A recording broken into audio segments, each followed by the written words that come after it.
Okay, hello everyone. Thank you for the introduction and thank you for coming to my presentation section.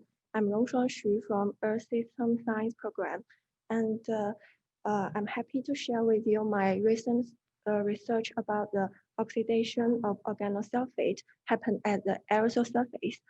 And we also want to know, is this a missing source of the atmospheric aerosol sulfate? You might have heard the name of aerosol, or it's another name, the particulate matter. The particulate matter or the aerosol are the tiny particles suspended in the air. Based on their size, they are usually divided into two main groups, the PM2.5 and PM10. PM2.5 refers to the particle whose diameter is less than 2.5 micrometers, and PM10 refers to particles whose diameter is less than 10 micrometers. And for your reference, the diameter of human hair is about 50 to 70 micrometers. So now you may have the idea how tiny these particles can be.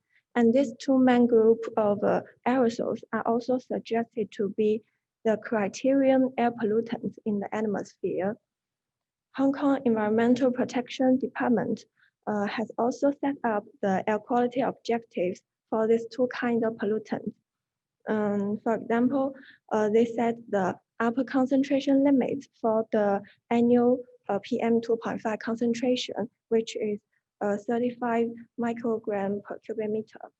And from the measurement in 2019, the PM2.5 annual mean concentration in Hong Kong was 22.8 microgram per cubic meter, which comply with the air quality objectives.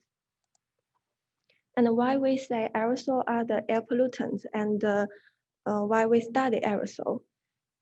Because they can have some effect on human health, depending on its concentration and composition.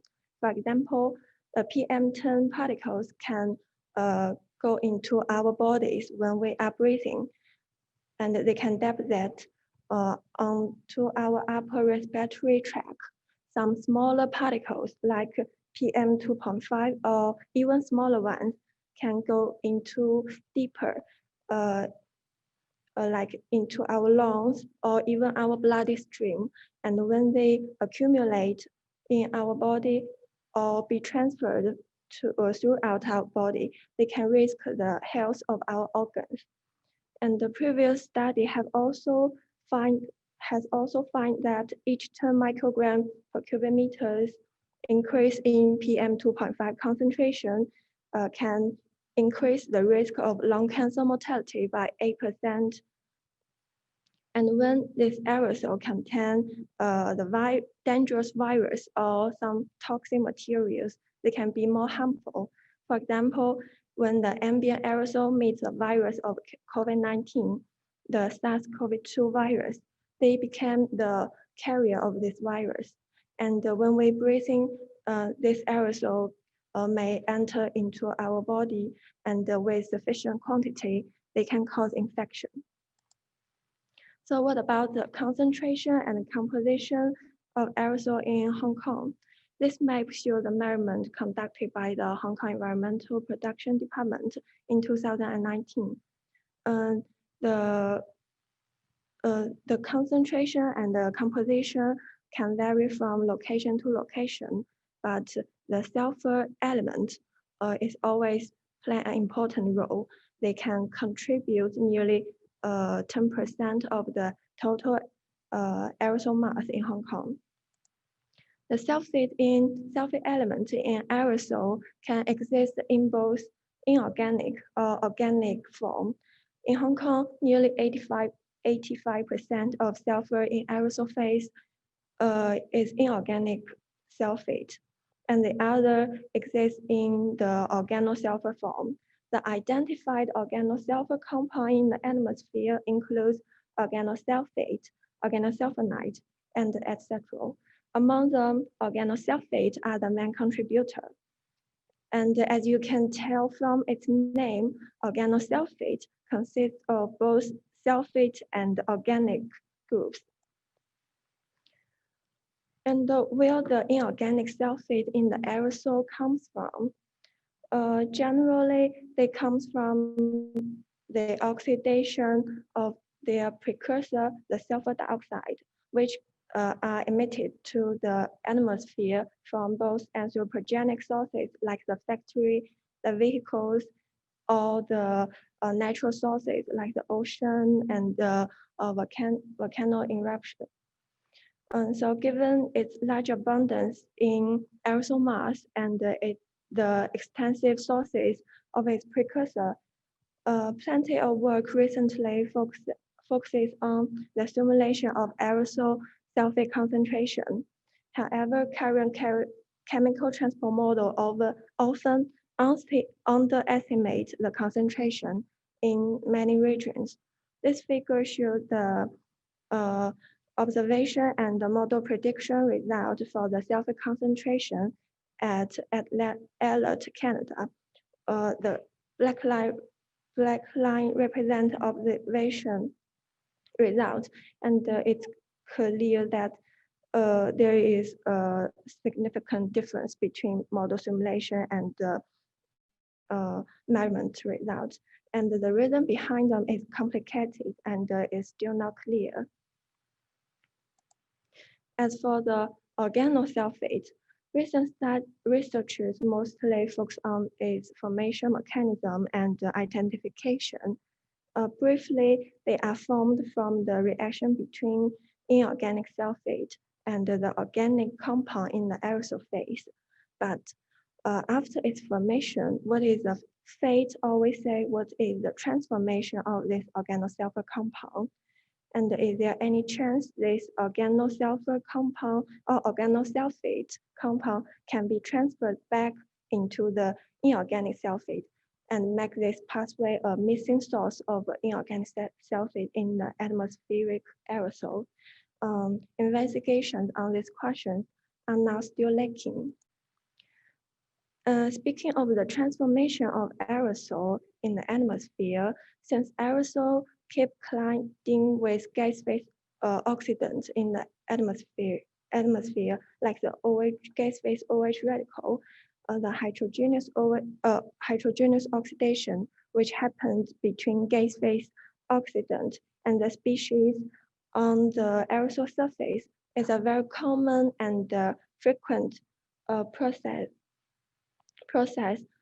for transformation process for aerosol in the atmosphere.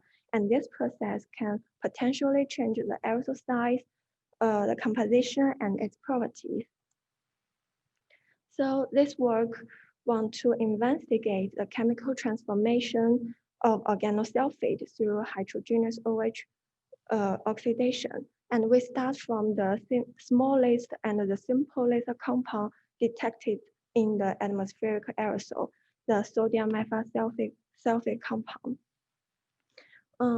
Based on this simple model system, we try to figure out two questions. First one is how fast this oxidation could be, and the second one is organic sulfate could be a potential product after oxidation, and if it is, how many of inorganic sulfate can be formed during the oxidation. This setup in our lab was used to simulate the heterogeneous OH oxidation. Firstly, the methyl-sulfate aerosol was generated by the atomizer, and then they were introduced into this flow tube reactor for oxidation. Inside the reactor, the gas phase OH radical were the oxidants.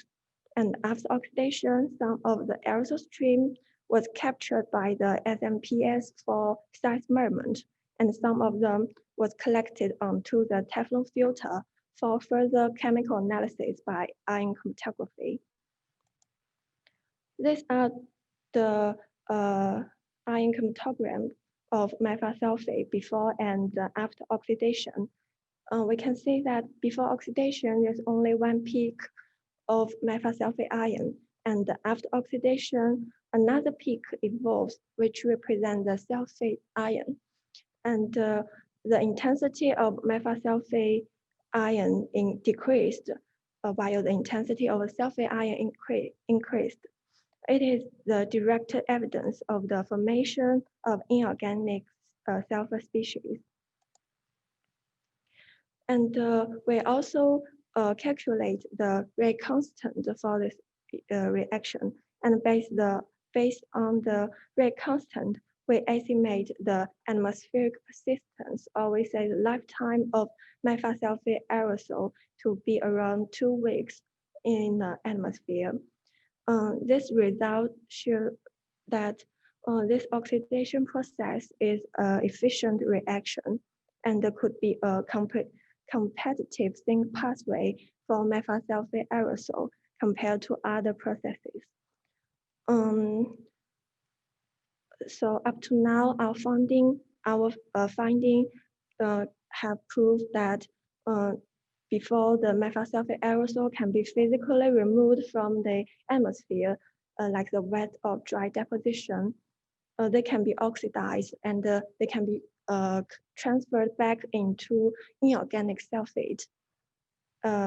Next, we quantify this conversion by calculate the molar yield of inorganic sulfate, which is defined as the total number of mole of inorganic sulfate produced per mole of organosulfate species reacted. And a significant molar yield is observed, which suggests a significant amount of inorganic sulfate can be formed during the oxidation process. And you may want to know how these inorganic sulfate ions are formed. Here we propose a simple reaction mechanism to explain it. Firstly, the reaction was initiated by the hydrogen abstraction from methyl sulfate ion by the OH radical. The resultant alkyl radical can undergo further reaction. And finally, the fragmentation process. The fragmentation of this CO bond produces the sulfate radical ion, and this sulfate radical ion can further react with methyl sulfate ion, leading to the formation of inorganic sulfate. So far, we have shown that the heterogeneous OH oxidation of methyl sulfate aerosol is very efficient, and a significant portion of organosulfate, the methyl sulfate, can be converted back to the inorganic sulfate ion. And this process could be a possible missing source of the aerosol inorganic sulfate and need to be considered in the chemical transport model when they try to predict the sulfate concentration in aerosol phase. And since we are at the very beginning of the research on transformation of organosulfate, we use a very simple model compound, and in the future, we want to move to more complex and atmospheric relevant system to have a better and a more comprehensive idea about the transformation of other organosulfate, like the isoprene or monoterpene derived organosulfate, and to figure out the importance of this process in the global sulfur cycling. And finally, I want to thank my supervisor, my group member, and our collaborator for their help and support in this work. That's all my presentation today. Thank you for your attention, and I'm happy to take any questions. All right, we have received one question. A question from Professor Liu Ling is, do my new finding have any implication for reducing anthropogenic sulfur dioxide emission? Like I just mentioned that the sulfur dioxide emission comes from anthropogenic and natural sources. our finding focus on its reaction oxidation product, the inorganic sulfate in the aerosol. The conversion between inorganic sulfate aerosol and the organic sulfate compound in the aerosol phase. I have to say there's only limited impact on reducing the anthropogenic sulfur dioxide emission. Thank you for Professor Liu's question. We've got a question from Professor Song. Thank you. I think this is a very important subject, and both for environmental protection and also for monitoring the changes in the particular matter and in organic sulfur. My question has to do with the sulfur, the nature of the organic sulfur. Although I know that you focusing on the organosulfate, but typically before the organosulfate exists, there would likely be organic sulfide, and sulfide oxidize into sulfate, and then further down, then organic sulfate can be oxidized further where the carbon part oxide into CO2, and then the sulfate now turned into inorganic sulfate. So I was wondering whether you have considered from organic sulfide into sulfate step. The oxidation from the sulfide into sulfate. Did you consider that? No, we didn't consider this step because organosulfides are well known can be oxidized further to organosulfate, but organosulfate in many researchers are assumed to be unreactive. So we are looking at the reactivity of organosulfate here. Okay, I think you have a number up there that says that out of the aerosols, sulfur contribute about 10.7% to the aerosol, right? That's your number, you mean, right? Yes. And out of that 10.7% sulfur, one number you indicated about 85% is inorganic sulfur, which meaning that sulfate. And then the organic sulfur, where you have that only indicating the organic sulfate. Have you seen any analysis where they also analyze the sulfide, not the sulfate, in this analysis? Yes, there are researchers about the organosulfide. Actually, organosulfate is only one of the components of the organosulfur, and the concentration of organosulfate vary from location and the season. In some locations, the organosulfides are the main contributors in the total organosulfur mass. But they are also very important components for the organosulfate compound in the atmosphere.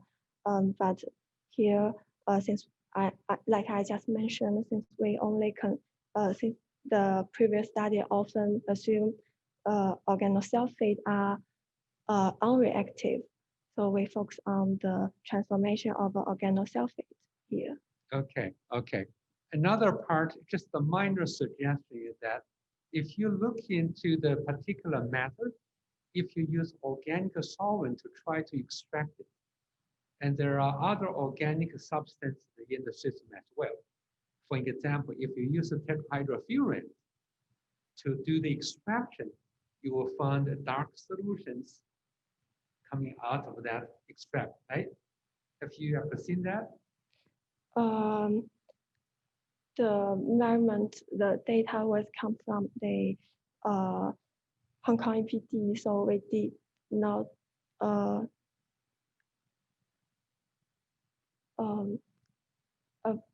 Can you rephrase your question? Okay, just something for your future consideration, right? to do that extraction. So even though there is a literature report, but you need to actually get a good handle on the sample you're analyzing to say this is likely the case, whether the number is reliable or not. Okay, thank you. Minor point is that the season, the change from, let's say, from winter to summer, there's a great variation in the organosulfate compound and also in the distribution between organic and inorganic. That needs to be taken into consideration as well. Yeah. Okay, thank you. Thank you. So thank the invitation from the science faculty, and good afternoon, and professors and colleagues. I am Suli Yao from the Earth and Atmosphere Science program, and I major in seismology and study about the earthquake science. So today I would like to share with you one of my research projects focusing on the fault strength and the occurrence of the earthquake. So I believe all of us have learned about earthquakes from the news reports. The earthquakes, especially for some large ones, can cause very significant natural hazards. As shown in these videos and figures, we can see that earthquakes can cause violent ground shaking or the surface deformation near the source. And those may lead to the collapse of the buildings or damage to some important facilities. And the earthquakes may also induce some secondary and natural hazards such as the landslide or the tsunami, such as the 2011 CUHK earthquake. Actually, it caused a very large tsunami and struck the Japan island. So due to the social concerns, it is important for us to study the earthquake, to understand the occurrence of earthquake, to better prepare and mitigate the earthquake hazard. So first, I would like to introduce some background of the earthquake science. So first, take a look at the distribution of the earthquake. Here I show you the distribution of the major plate boundaries and the earthquake distribution worldwide. And we can see the real consistency between the two, which means that most earthquakes occur at the plate boundaries or at the boundaries between the subplates. So the earthquake must be related to the plate motion. There are three typical types of the plate boundaries. The first is the divergent boundary, in which the plates will move away from each other. And the second type is the convergent boundary. So for the first type, the typical tectonic regime is the mid-ocean ridge. And for the second type, convergence boundary, the plates will move towards each other. And the typical region is the subduction zones, such as the east margin of Japan island or the south margin of the South America.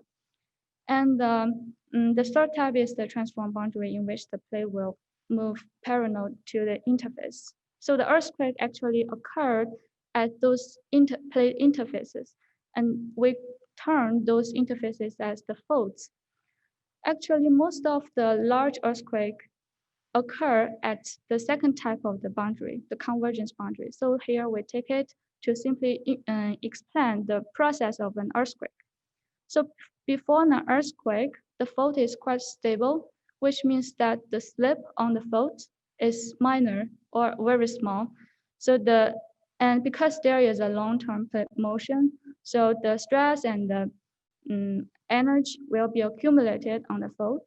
And once the stress and energy exceeds the threshold that the fault can afford, then the fault will begin to slip at a very fast slip rate, like meter per second.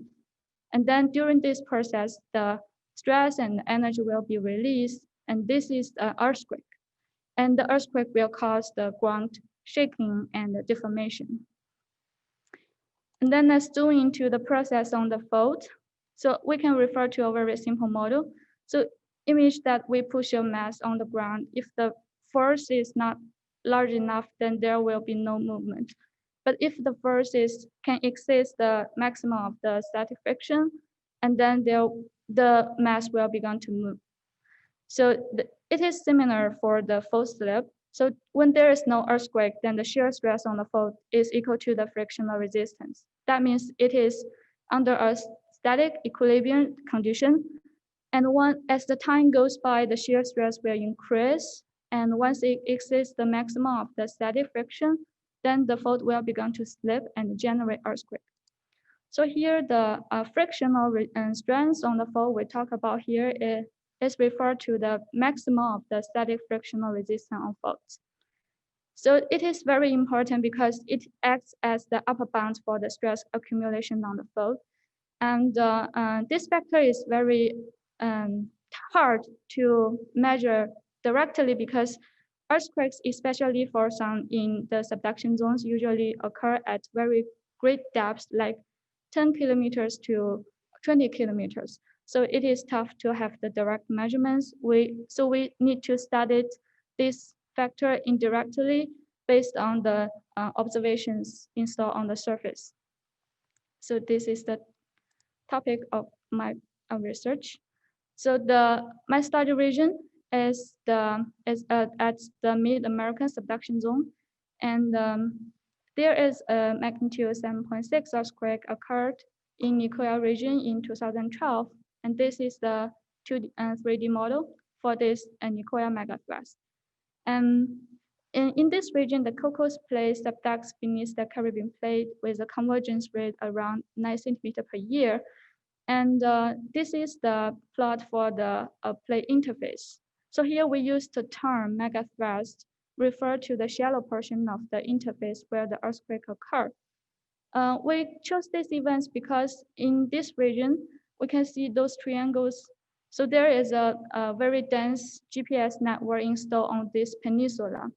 So this earthquake was well recorded by those stations. Then we can use the data on those stations to constrain the rupture model and then investigate the strength on this megathrust. We conduct spontaneous rupture simulations for this earthquake, and I will simply introduce you some model inputs. So first, we need to build a 3D model for this megathrust with an embedded megathrust fault, as shown here. And then we assume that the domain is linear elastic and adopt a depth-dependent 1D velocity structure to prescribe the material properties. And for the faults, we adopt a linear weakening friction law as the constitutive law on the fault, which describes how the friction on the fault will involve with the slip. And we also need to prescribe the pre-stress distribution on the fault and artificially nucleate or initiate the earthquake from the hypercenter that determined from the observation. And then we simulate the propagation of this earthquake process. We conduct dynamic rupture simulations. We conduct dynamic rupture simulations with different strength levels on the fault. So here I show you two cases, one with the high strength on fault and another with low strength. So overall, we can see that the model with the high strength will have a lower rupture speed. That means the propagation of the earthquake will be slower. It is easy to understand because if the strength is high, that means you will require more energy and more stress accumulation to propagate. So the rupture speed will be lower. And such different rupture process must impact the ground shaking. So here we also compare the synthetic ground motions in the two models. And the blue ones are from the high strength model. And overall, we can see that the low strength model generates the more intense ground shaking than the high strength one. And because the rupture in the low strength model is more energetic and faster. As we mentioned before, there is a very dense network installed on this peninsula. So we output the synthetics at those station sites and then calculate the waveform residuals by comparing to the data. And then based on the residual pattern, we then can constrain the distribution of the strength on the fault. So the model result indicates that the average strength on the fault is very small. It's lower than 7.5 megapascal. and the peak strength on the fault is lower than like 20 megapascal. And we also, based on the residual, and we can select our preferred dynamic rupture model. And here I show you the comparison between the synthetics in our preferred model with the data. So the red ones are from our model, and the black ones are the observations. And we can see that our model can accidentally fit both the three-component velocity waveforms and the static offsets caused by this earthquake. So this indicates that our dynamic model is very reliable. So in principle, what determines the frictional strength? The frictional strength is actually the product of the effective normal stress and the frictional coefficient. And the frictional coefficient is usually around 0.6. And based on the value we constrain here, the effective normal stress on the fault is around 12 megapascal. But if we take approximate for the normal stress level at such depths, it should be around several hundred megapascal. So, and the effective normal stress is actually the difference between the normal stress and the pore pressure. So the interpretation here is that the pore fluid pressure on the megastress must be very high and should be close to the normal stress on the fault. So that means there must be a large amount of water content near the megastress interface. And this conclusion has been supported by other seismic evidence, such as in this paper, they report a high VPVS ratio, which is an indicator for the high fluid content around the subducting interface. So the water may come in the subduction zone, may come from the sediment dewatering in the shallow portion or from the metamorphic dehydration process at the greater depths. So the water may then mitigate and be sealed around and be sealed at the megathrust, and then will form a neo-isostatic pore fluid pressure. So to briefly summarize my research, we conduct dynamic rupture simulation for this earthquake, and then use the near field observation as a constraint.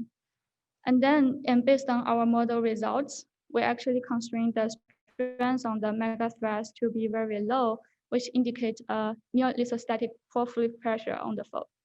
So our understanding actually can help in understanding the strength and the stress condition on the subducting interface, which is very important in controlling the earthquake occurrence. But at the end of my presentation, I would like to have a brief discussion on the critical questions in our seismology. So although we have an estimate for the strength, predicting earthquake is still a very challenging and is an outstanding issue in seismology, and partly because that the natural fault is very heterogeneous in both the stress condition or material properties or geometries that may lead to a very high complexity in earthquake process. So for example, even in one single earthquake, we actually the slip distribution is not homogeneous, and such slip pattern is hard to predict it before the earthquake occurrence. And here I show you the distribution of the earthquakes in the Middle American subduction zone. So we can see that subducting interface never rupture in one single event, but always segmented. So such complexity in the earthquake process require our understanding on the heterogeneities on the fault. So we intend to involve more heterogeneities on the fault to study and predicting the earthquake. So for example, here I show you another piece of work done by our group. We introduced the heterogeneous initial stress distribution in our model. So this is constrained by the geodetic observation. So we do observe the complexity in rupture process based on this heterogeneous distribution. For example, if the earthquake starts from the blue star here, it finally will turn into a magnitude 7.2 earthquake.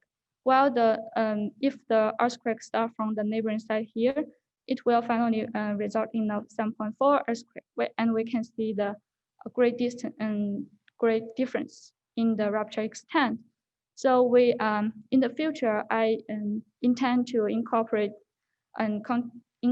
all those possible scenarios into the statistical analysis and to generate and update the seismic hazard map.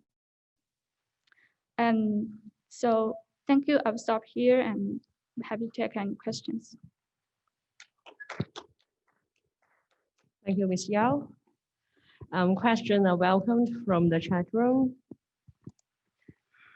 All right, we've received a question here. Yeah, Professor Liu asked a question. Simulation based on linear elastic behavior was, do you need to consider non-elastic effects? Yes, as I mentioned before, that's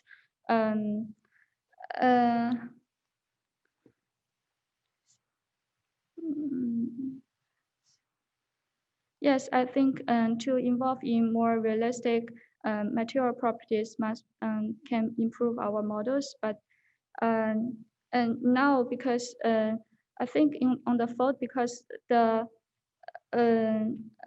what the earthquake in our models occur at the depths around 20 kilometers, so the behaviors of the material should be elastic. Yeah. Thank you, Ms. Yao and Professor Liu. Okay. All right, Thank Professor you. Song, please. This is certainly very interesting and also very important. I think the whole world will benefit from your research in this area in case of suddenly catastrophic event happens. I actually experienced this when I was in the middle school and high school. Mm-hmm. The issue that I think you said the earthquake happens at a plate boundary in three types: the divergent, convergent, and transform. Yeah. Right. Did you say that the convergent is more damaging in the earthquake?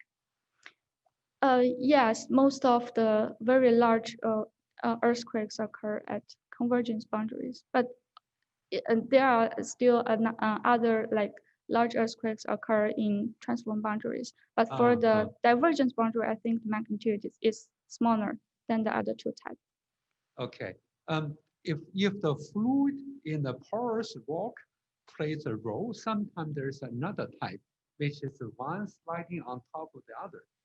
Right? That type of sliding movement, that's not one of the three types of the plate boundary, or is it?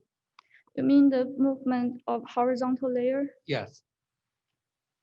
Such as the case where shale gas production, the horizontal drilling and vertical hyperfracking, those cause a seismic movement. Those tend to be the layer on top of each other, the sliding over, that type of movement, right? That also causes seismic movement, and it's a smaller level of earthquake. Mm-hmm. Is that also where the fluid play a major role in that type of seismic movement? Yes, I think for a horizontal layer, my understanding is that the dip angle will be very low. And for this condition, I think it can smooth, and for the induced earthquakes, for that case, I think the pore fluid pressure may play a very important role because it can only slip when the effective normal stress on the fault is very low. Yeah, in that condition. And your research on the frictional strength, does the frictional strength also apply to that type of seismic movement? I think the physical process should be the same. It is the competition between the shear stress and the frictional strength. Okay. Thank you. That's very interesting. Oh, thank you. Thank you, Professor Song.